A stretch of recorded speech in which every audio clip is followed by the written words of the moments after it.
रायपुर में महारानी अहिल्याबाई होलकर की जीवनी पर नाट्य मंचन। सीएम साय बोले, अहिल्याबाई का जीवन समाज कल्याण के लिए प्रेरणा।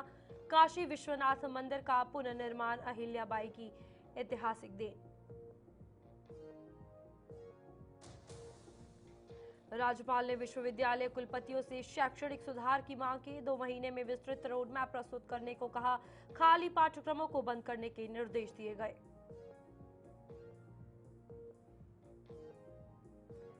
उप मुख्यमंत्री अरुण साव का कांग्रेस पर तीखा हमला। बोले, ईडी की कार्रवाई वैधानिक और पारदर्शी, राजनीति को व्यक्तिगत मामलों से न जोड़े। सभी दल राष्ट्रहित में एकजुट होकर काम करें।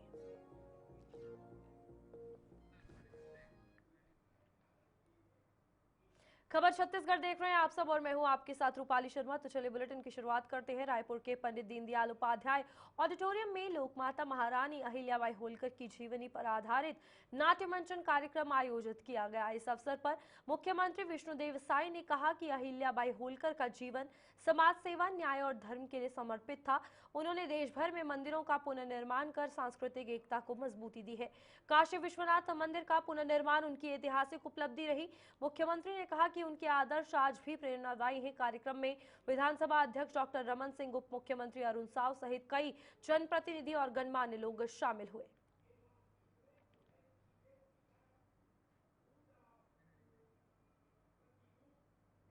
छत्तीसगढ़ में खेल प्रतिभाओं को निखारने के लिए अब वैज्ञानिक तकनीकों का सहारा लिया जा रहा है।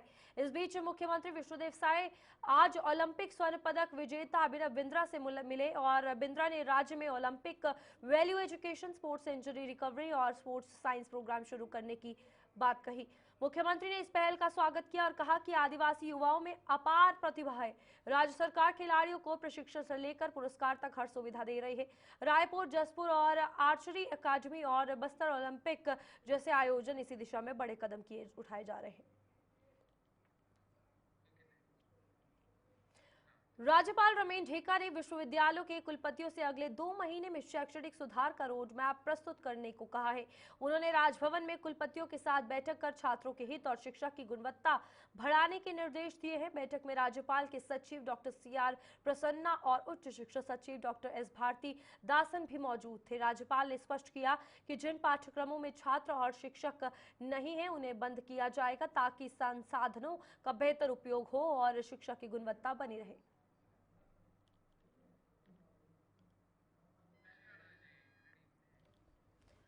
उप मुख्यमंत्री अरुण साव ने कांग्रेस पर हमला करते हुए कहा कि वे अपनी विफलताओं को छिपाने के लिए केंद्रीय जांच एजेंसियों पर गलत आरोप लगा रही है। उन्होंने कहा कि ईडी की कार्रवाई वैधानिक और पारदर्शी है और कानून के दायरे में हो रही है। साव ने यह भी कहा कि जो लोग निर्दोष हैं उन्हें ईडी के सामने खुलकर अपनी बात रखनी चाहिए। उन्होंने आरोप लगाया कि कांग्रेस राजनीति को व्यक्तिगत मामलों से जोड़ रही है, जो लोकतंत्र के लिए नुकसानदायक है। सभी दलों से उन्होंने राष्ट्रहित में एकजुट होकर सकारात्मक राजनीति करने की भी अपील की है।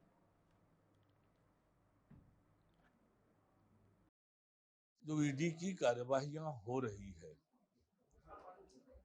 ये ईडी की कार्यवाही शराब घोटाले में कब प्रारंभ हुई?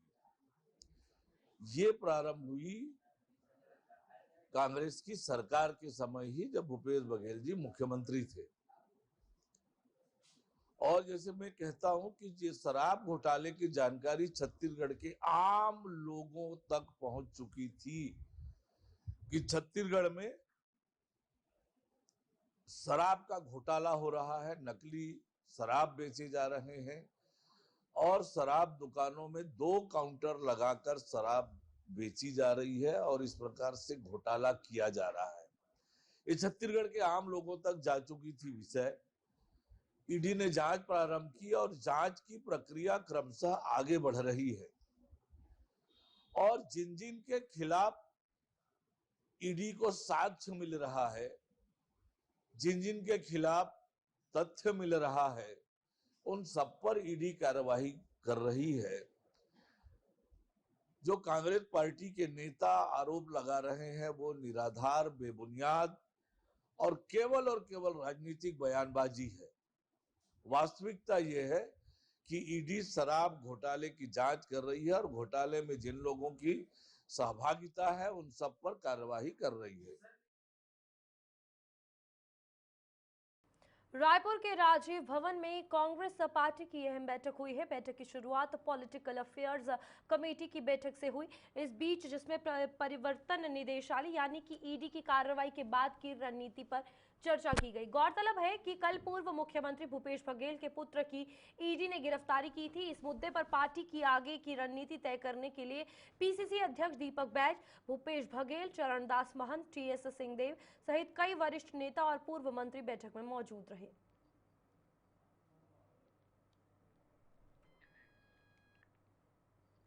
रायपुर में पूर्व मुख्यमंत्री भूपेश बघेल ने प्रेस वार्ता में अपनी बात रखी है। उन्होंने तमनार क्षेत्र में वृक्षों की कटाई और पर्यावरण व स्थानीय समुदायों पर इसके असर को गंभीर बताया है।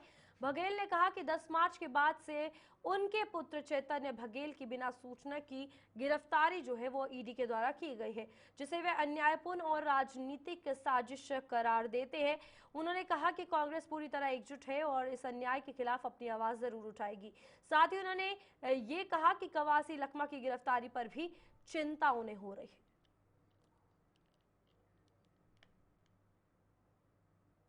पूर्व मुख्यमंत्री भूपेश बघेल के बेटे की गिरफ्तारी के बाद कांग्रेस के आरोपों पर बीजेपी विधायक अजय चंद्राकर ने प्रतिक्रिया दी है। उन्होंने कहा कि ईडी की एक प्रतिष्ठित संस्था है और जो कानून और साक्ष्यों के आधार पर ही काम करती है। कांग्रेस की रणनीति बैठक पर उन्होंने कहा कि हर आरोपी को फिलहाल जमानत नहीं मिली है और जिनको मिलती है उन्हें राज्य से बाहर रहने के निर्देश होते हैं। इस बीच पीएम मोदी जल्द प्रदेश के नेताओं से संवाद करेंगे। पूर्व मंत्री राजा चंद्राकर ने यह भी कहा कि योजनाओं का फीडबैक जरूरी है ताकि जनता को फायदा हो और जरूरत के मुताबिक सुधार और किया जा सके। ईडी केंद्र सरकार की एजेंसी है, वो अपने तथ्यों, तर्कों, सबूतों के आधार पर काम करती है। कोई विधानसभा की कार्यसूची देख के काम नहीं करती, इसलिए उनकी कार्यशैली पर कोई भी टिप्पणी मैं नहीं कर सकता। देखिए क्या है, किसी भी आरोपी को जमानत नहीं मिली है अभी तक, और जिसको मिली है 2-3 साल बाद, तो उनको छत्तीसगढ़ से बाहर रहने के लिए कहा गया। एजेंसियां यदि गलत कर रही हैं तो न्यायालय तो गलत नहीं कर रहे हैं ना। हमको व्यवस्था पर विश्वास रखना चाहिए। यदि कोई निर्दोष है तो उस पर कुछ नहीं होगा। फीडबैक लेने से तो फायदा होता ही है। तो मोदी जी पूरे देश की चिंता कर रहे हैं, सभी जगह से बात कर रहे हैं, संवाद कर रहे हैं, और इस नई पहल का हमको स्वागत करना चाहिए। छत्तीसगढ़ के वित्त मंत्री यानी कि ओपी चौधरी ने बताया है कि उनके विभाग से जुड़े 5 अहम विधेयक विधानसभा में पारित हुए हैं। इनमें state capital region pension fund और ग्रोथ एवं स्टेबिलिटी फंड शामिल है।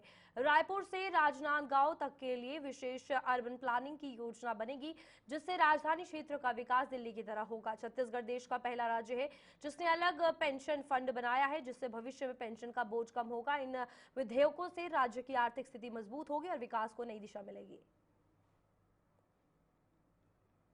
मेरे विभागों से संबंधित 5 महत्वपूर्ण विधेयकों को विधानसभा में पारित किया गया, जिसमें एससीआर स्टेट कैपिटल रीजन संबंधी विधेयक, पेंशन फंड संबंधी विधेयक, ग्रोथ एवं स्टेबिलिटी फंड संबंधी विधेयक सम्मिलित हैं। SCR state capital region Raipur से लेकर राजनांदगांव तक को एक विशेष अर्बन प्लानिंग करते हुए छत्तीसगढ़ के ग्रोथ इंजन बनाने की परिकल्पना की गई है। NCR national capital region Delhi के आसपास की प्लानिंग की तरह एससीआर को एक नए स्तर की प्लानिंग करके छत्तीसगढ़ के ग्रोथ इंजन के रूप में स्थापित करने वाला ये विधेयक है।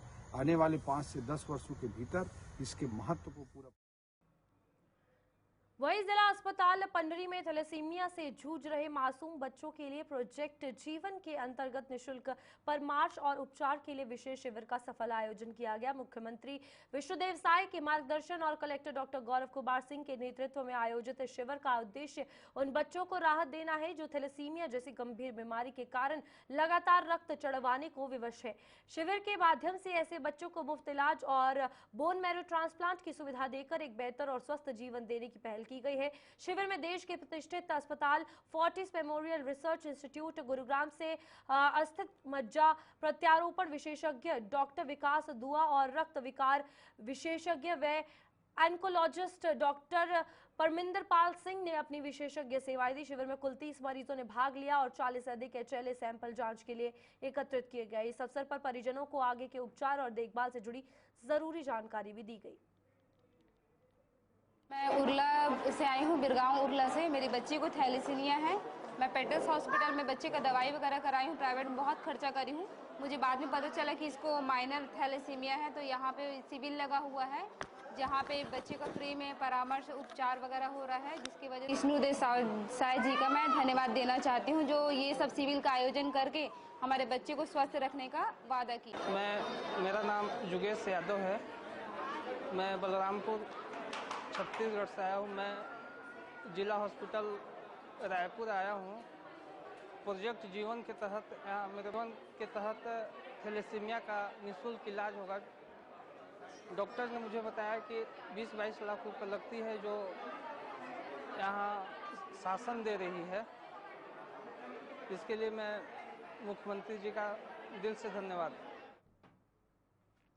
रायपुर में सड़क दुर्घटनाओं को रोकने के लिए एक नई पहल शुरू की गई है। आवारा पशुओं से होने वाली रात की दुर्घटनाओं को कम करने के लिए सीसीटीवी एसोसिएशन ने रेडियम कॉलर यातायात प्रभारियों को वितरित किए हैं। वरिष्ठ पुलिस अधीक्षक लाल उमेद सिंह ने बताया कि खासकर बारिश के मौसम में गौवंश सड़कों पर बढ़ जाते हैं, जिससे दुर्घटनाओं का खतरा बढ़ जाता है। इस तकनीक से पशुओं की उपस्थिति पता चलेगी और सुरक्षा बढ़ेगी। ये कदम सड़क सुरक्षा और दुर्घटना कम करने में मदद भी करेगा। इसमें गोवंश और वाहन चालकों के सुरक्षा को ध्यान में रखते हुए रेडियम कॉलर का आज वितरण किया गया है सभी अधिकारी कर्मचारियों को। इस बरसात के मौसम पर यह देखा गया है कि गोवंश काफ़ी ज़्यादा संख्या में जहां उनको सूखी जगह मिलती है उस जगह पर आकर के बैठ जाते हैं, विशेष तौर पर रोड पर, और वो एक दुर्घटना का कारण बनता है जिसमें गोवंश को भी क्षति होती है और फिर वाहन चालकों को भी क्षति होती है। इसको देखते हुए छत्तीसगढ़ सीसीटीवी एसोसिएशन और रायपुर पुलिस के संयुक्त तत्वाधान पर एक रेडियम कॉलर का आज वितरण किया गया है। ये कार्यक्रम आगे भी जारी रहेगा। इस कार्यक्रम से गोवंश के जो गले में इसको रेडियम कॉलर को पहनाया जाएगा, जिसके कारण से उसको रात में खास करके विजिबिलिटी बनी रहेगी। लोग जो वाहन चलाएंगे उनको गोवंश के होने का एहसास होगा और एक्सीडेंट से उसको बचाया जा सकता है। इस अभियान के से कई एक्सीडेंट कम किए जा सकते हैं, कई डेथ है उसको कम किया जा सकता है, और ये यातायात को दृष्टिगत रखते हुए वाहन दुर्घटनाओं को दृष्टिगत रखते हुए कार्यक्रम को आयोजित किया गया है। इस अवसर पर सभी सीसीटीवी एसोसिएशन का भी धन्यवाद ज्ञापित करते हैं और हमारे सभी अधिकारी कर्मचारियों से भी अपील किया गया है कि ज़्यादा से ज़्यादा गोवंश को रेडियम कॉलर पहनाए ताकि लोगों को सुरक्षा वाहन एक्सीडेंट होने से बचाया जा सके। छत्तीसगढ़ में रोज आए दिन गौ माता का या गोवंश जो हमारे सड़क पे आ करके रह जाते हैं, जिसकी वजह से रोज़ एक्सीडेंट हो रहे हैं और बहुत हम लोग रोज़ अखबार समाचार में सुन रहे हैं कि लोगों को बहुत उसमें एक्सीडेंट के बाद में गौ माता को भी उसमें हानि हो रही है और वाहन चालक को भी हानि हो रही है। ये देखते हुए हमारे एसोसिएशन की तरफ से, जो हमारा छत्तीसगढ़ सीसीटीवी एसोसिएशन है, हम लोगों ने यह एक प्रयास किया है कि गौ माता को हम लोग ये रेडियम युक्त कॉलर पहनाने का कार्य किया जा रहा है।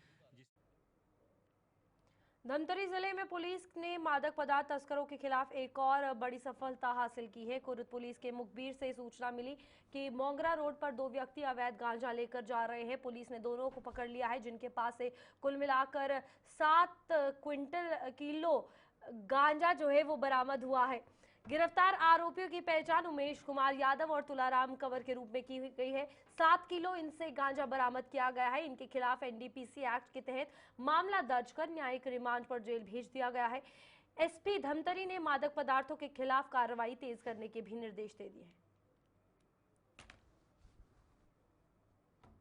कुरुद क्षेत्र से समय समय पर शिकायतें मिल रही थी गांजा के संबंध में, और खासकर छाती से भी शिकायतें आ रही थी, सूचना भी आ रही थी। तो मुखबिर के द्वारा बताए गए हुलिये के आधार पे 2 व्यक्तियों को गांजा ले जाते हुए बोरी में पकड़ा गया है। 7 किलो 350 ग्राम गांजा जब्त हुआ है इसमें। और कल भी सिहावा में ऐसी कार्रवाई हुई थी, इसमें 6 किलो गांजा जब्त हुआ था। तो जहां भी सूचना वगैरह मिलेगी, मेरी अपील भी है कि अच्छी सूचनाएं साझा करें, दमतरी पुलिस की आँख कान नाक बने और हमसे अच्छी सूचना साझा करें, ताकि इस नशे के खिलाफ हमने जो मुहिम छेड़ रखी है उसमें हम और चलिए बुलेटिन में अभी के लिए इतना ही। खबरें आगे भी जारी रहेंगी, आप देखते रहिए गुलिस्तान न्यूज़।